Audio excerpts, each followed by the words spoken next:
Welcome to the Learning Pines YouTube. We hope this video helps. Start by assembling 2-3 pounds of beef marrow and knuckle bones, 10 cups cold water, and 2 tablespoons white vinegar to help leach minerals. Roughly chop 1 onion, 2 carrots, and 3 celery stalks. Smash 1 inch fresh ginger. Toast or lightly crush 2 green cardamom, 4 whole cloves, 2 bay leaves, and 1 teaspoon coriander seeds to bloom oils.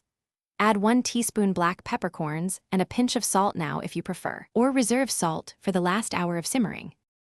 For deeper flavor, roast bones 30-40 minutes at 425 degrees F until browned, or blanch bones 10 minutes in boiling water and rinse for a cleaner broth.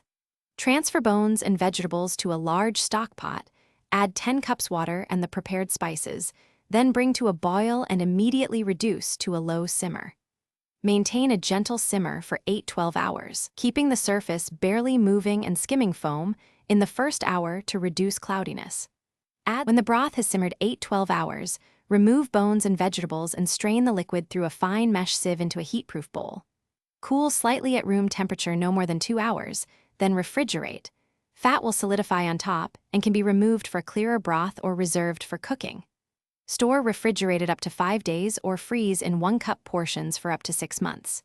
Use the broth for nihari, dal, pilau, soups, or sip it warm. Always reheat to a rolling boil before serving.